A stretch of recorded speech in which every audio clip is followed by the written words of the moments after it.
शुभप्रभात सर्वांना. आम्ही ताशी फाटलोची विद्यालय बेशीगाव इयत्ता 10वीतील विद्यार्थिनी आपल्या समोर मॅथ्स ॲक्टिव्हिटी घेऊन आलो आहोत. या कृतीचा उद्देश एक वर्तुळ व एक कोन याची प्रतिकृती घेऊन वेगवेगळ्या स्थितीतील आंतरखंडित कंस तयार करणे असा आहे.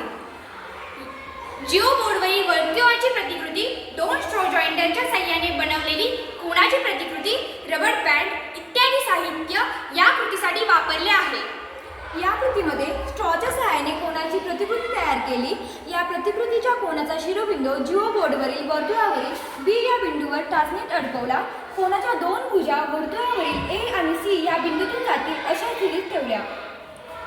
या रचनेनुसार मिळणाऱ्या कंस AXC चे निरीक्षण केले असता कोन ABC ने अंतरखंडित केलेला कंस AXC असा आहे. एक वर्तुळ व एक कोन यांची प्रतिकृती घेऊन वेगवेगळ्या स्थितीतील अंतरखंडित कंस तयार करणे असा आहे. या कृतीमध्ये कोनाच्या प्रतिकृतीचा शिरोबिंदू वर्तुळावरील B या बिंदूवरील टाचणीत अडकवला.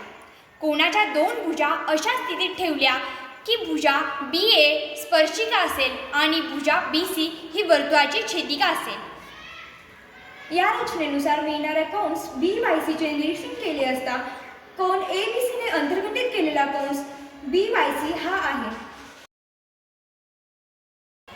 या कृतीचा उद्देश एक वर्तुळ व एक कोन याची प्रतिकृती घेऊन वेगवेगळ्या स्थितीतील अंतरखंडित कंस तयार करणे असा आहे.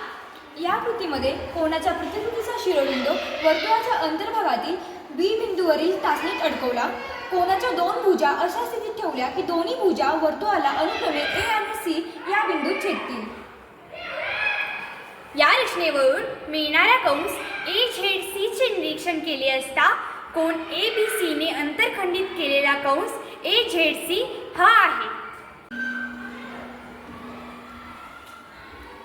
धन्यवाद.